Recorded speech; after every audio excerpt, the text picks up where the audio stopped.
at the Woodstock Music Festival site from August 1969. And I guess there's a whole thing here, a museum. It's the Bethel Woods Center for the Arts.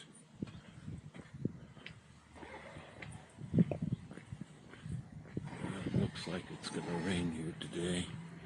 Forecast is that it's well below 10% up until 1 or 2 o'clock this afternoon. Hopefully by then I'll be well past Bethel.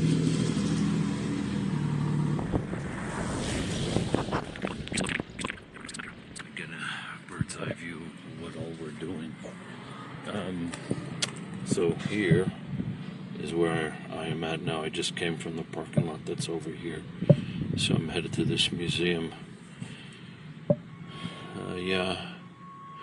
Then eventually I'll go up here to the Woodstock Monument, which is just up the road.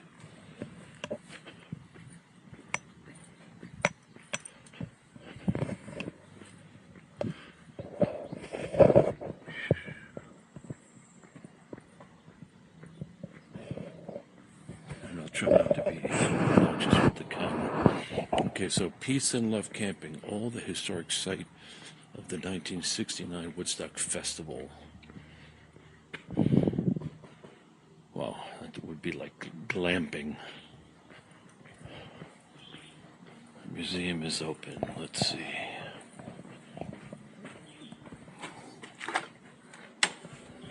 Wow, it doesn't look open. Looks awfully dark.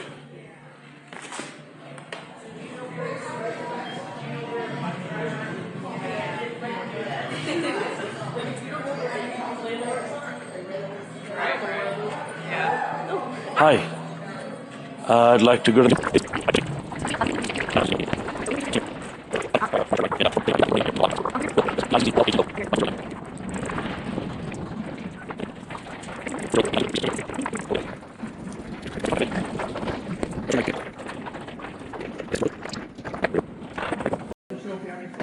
All right, thank you.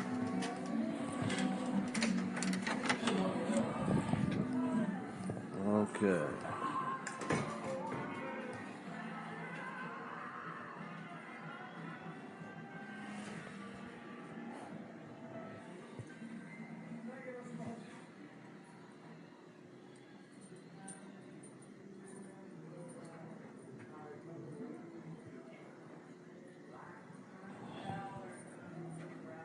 I had mud on my legs and came home and didn't want to wash it off. That it was the kind of feeling like you knew that this was something incredible.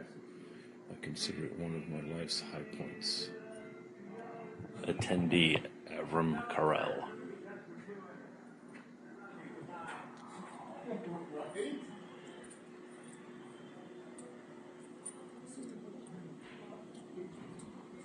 Wow.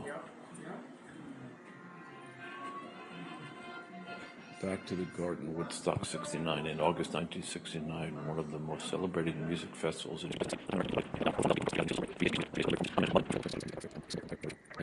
Woodstock Music and Art Fair before.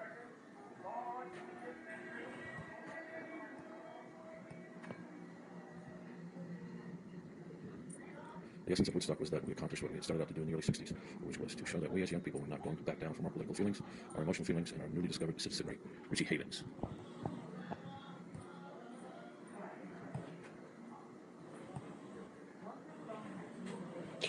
And Martin Luther King Jr. is quoted as saying, "We must learn to live together as brothers or perish together as fools."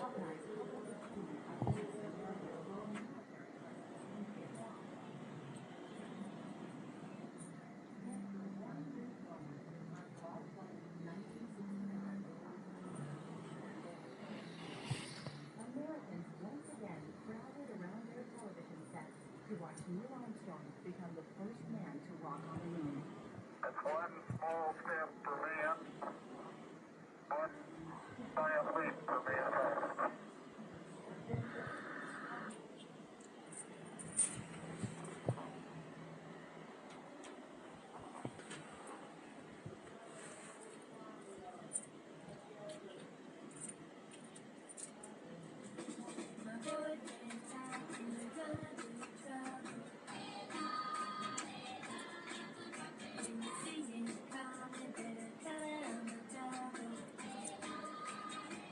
The fashion and style of the 1960s were characterized by youth and energy, as over 40 million baby boomers became teenagers.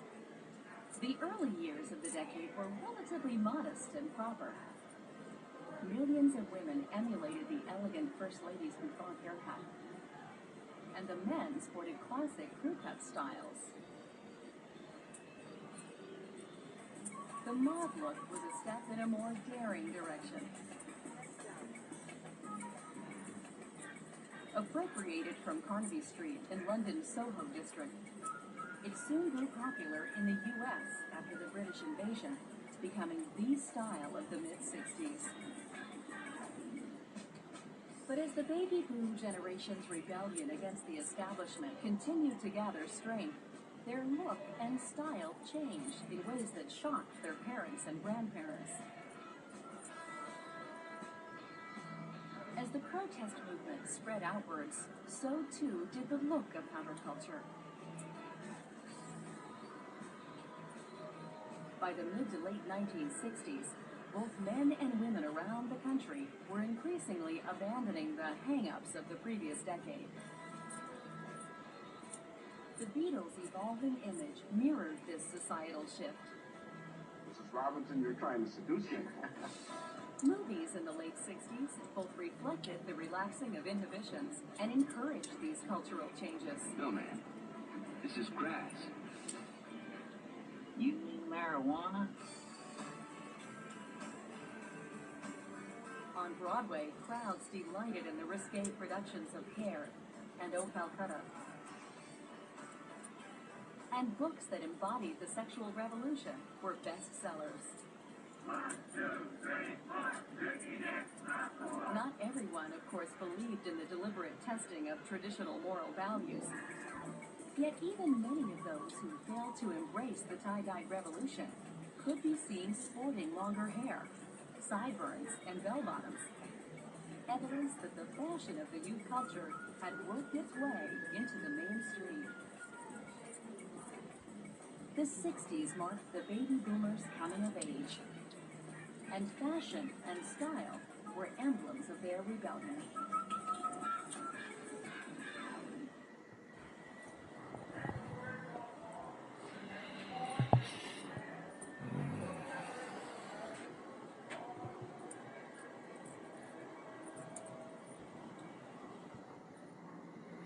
Rolling Stones, Satisfaction I Can't Get No.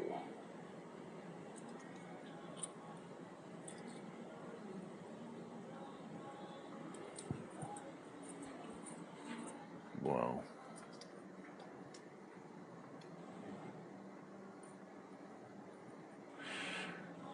On January 31st, 1968, Americans awoke to disturbing reports of U.S. soldiers under siege in Vietnam during the Tet Offensive.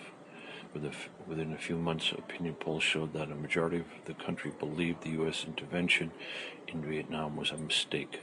Television coverage brought home vivid daily reminders of America's escalating casualties, and anti-war protesters stepped up their demonstrations. However, the conflict continued for another 5 years.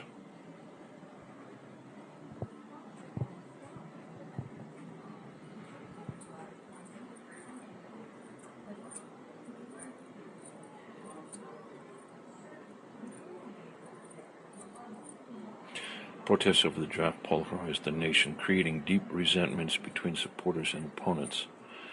Americans remained torn over whether U.S. soldiers should stay in Vietnam, and even those who opposed the war disagreed over the best way to end the conflict and bring the troops home. Gee, how is history repeating itself?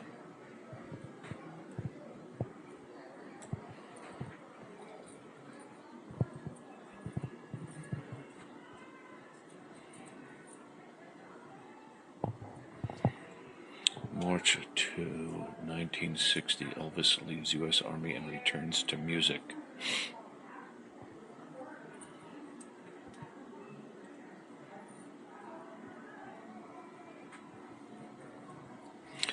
April 17, 1961, the Bay of Pigs invasion. May 25th, 1961. President Kennedy announces America will reach the moon by the end of the decade. August 12th, Berlin Wall built in the middle of the night.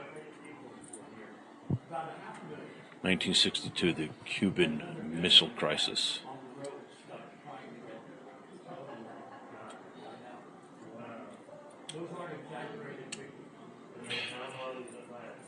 October 1962, the United States and the Soviet Union reached the brink of war over nuclear missiles in Cuba. 1963, Kennedy assassinated.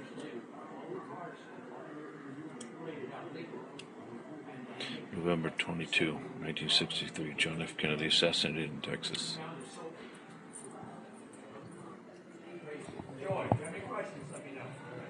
I remember in 1964 watching the Ed Sullivan Show with my father and seeing the Beatles perform.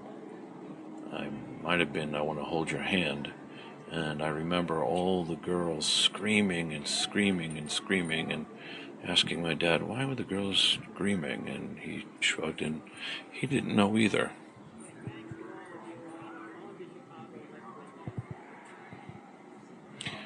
July 26, 1965, President Johnson announces a troop buildup in Vietnam and doubles draft quotas. Number of U.S. troops in South Vietnam is 125,000. President Johnson signs the bill establishing Medicare and Medicaid, something us boomers are depending on.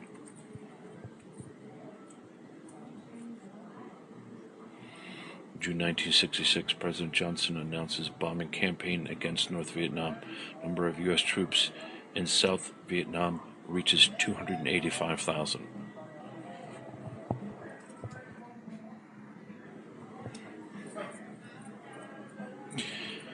Summer 1976, Summer of Love festivals held in San Francisco and spread throughout the country.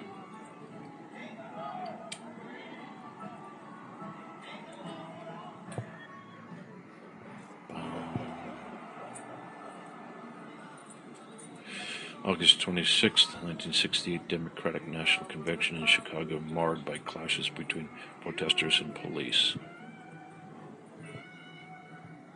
1969, Woodstock Festival.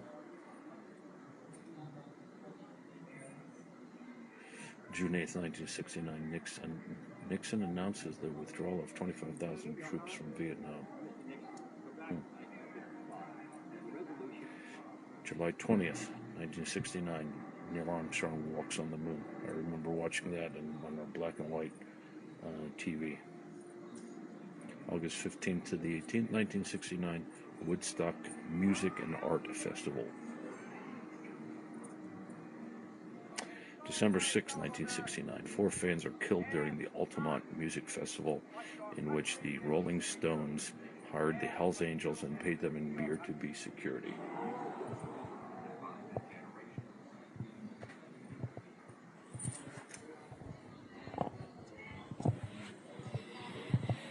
Ashbury in San Francisco.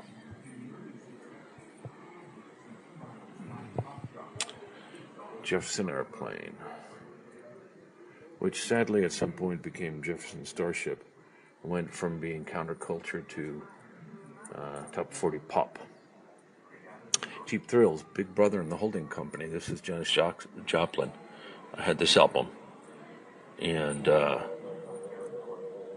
yeah, this was pretty trippy when I got this. This is when I got it in the Columbia record thing that you get 12 records for 99 cents and then you're committed for another 12 over many years.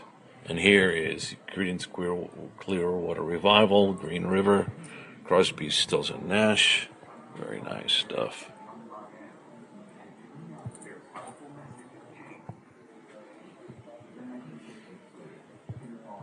The hippies. If you're going to San Francisco, be sure to wear some flowers in your hair.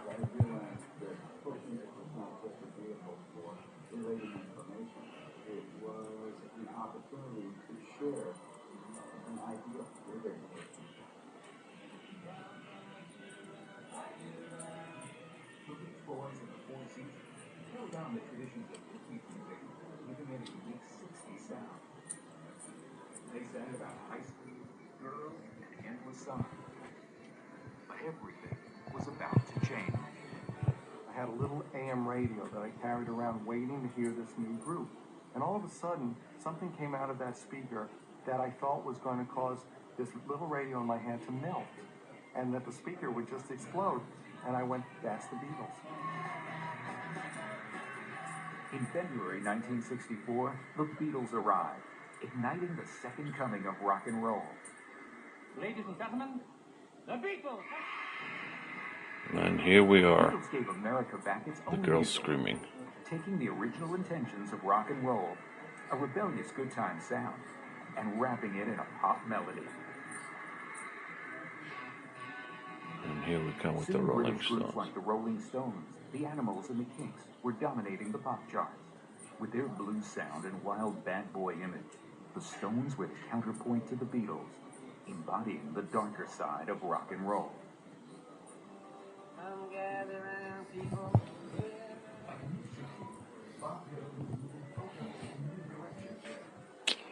Let It Bleed, Led Zeppelin,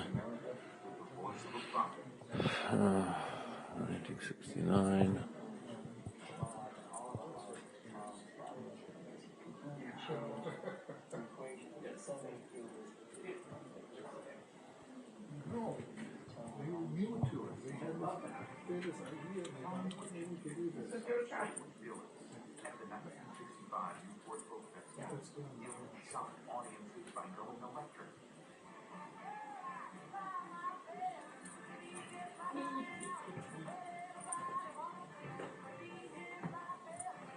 There you go. That explains it.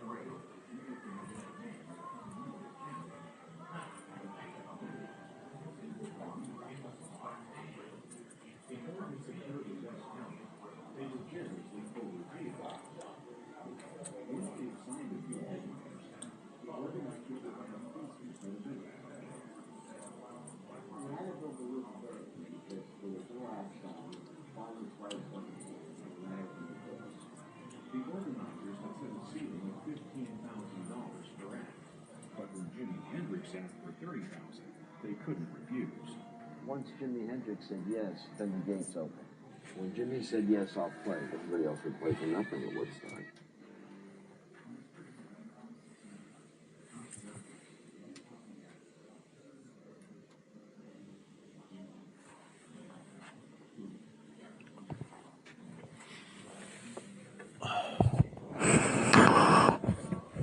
The Woodstock organizers may have been young men with unlimited capital, but they had limited experience in booking music acts.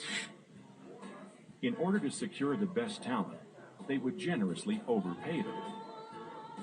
Once they had signed a few headliners, the organizers would have instant credibility. We had to build believability because there was no act signed. Finally, Sly Stone signed, and that opened the door. The organizers had set a ceiling of $15,000 per act, but when Jimi Hendrix asked for $30,000, they couldn't refuse. Once Jimi Hendrix said yes, then the gates opened. When Jimmy said yes, I'll play, then everybody else would play for nothing at Woodstock.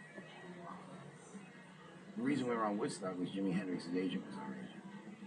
So he got us on that show. I was really nervous. Soon, Albert Grossman, a big-time manager, was interested in the festival, bringing Janis Joplin and the band, who both lived in the area, to the lineup. Crosby, Stills, and Nash had played only one concert before Woodstock, but when David Geffen played their record for Michael Lang, they were signed immediately. While Santana would become one of the most popular acts of the festival, manager Bill Graham had to practically force the organizers to sign the band, linking their deal to another of his bands, the Grateful Dead. And then we heard about Woodstock, but nobody knew us really. I think we got paid $500. I wasn't on the poster. Nobody intended for me to play. I was there strictly because this was the most happening thing, and I wanted to be there and see it. John Sebastian. Organizers also brought in leading British groups.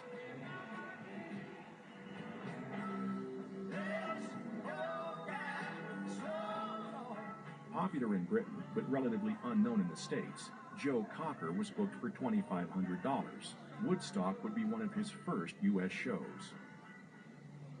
The Who signed for a considerably higher sum. Negotiating through the night, they finally agreed on a fee of $15,000.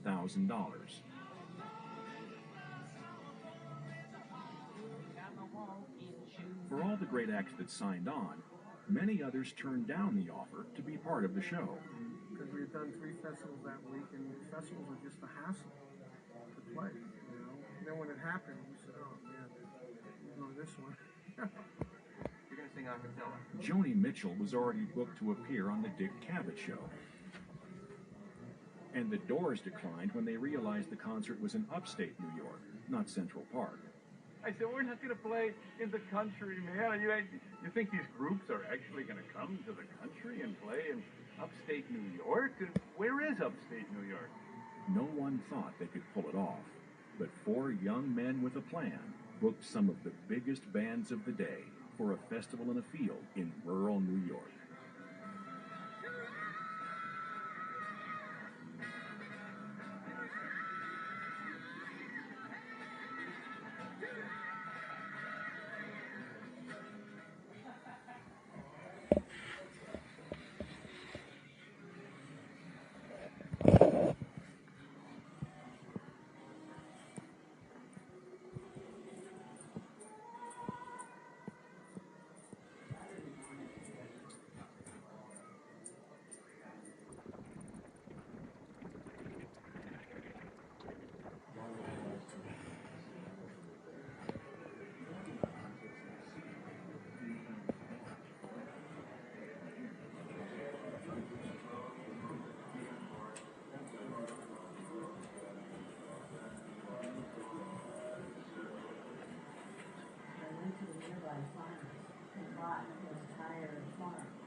It was a modern-day pilgrimage.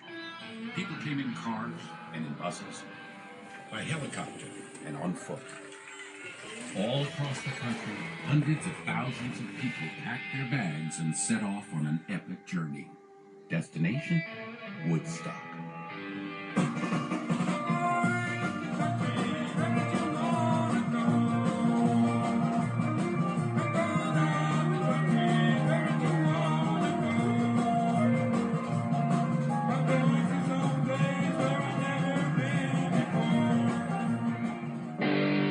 In the spring of 1969, the concert organizers began placing ads for an aquarium exposition.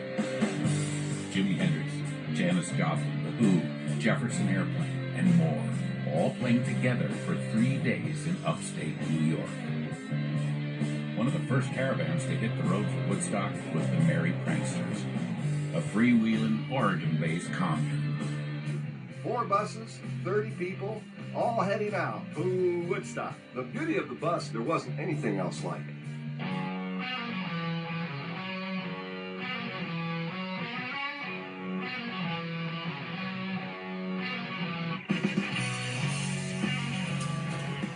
People came crammed to the back of Volkswagen buses. Others took their parents' cars. Many hitchhiked.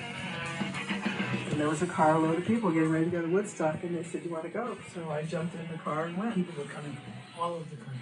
I think I probably packed a change of clothes. Several cases of beer.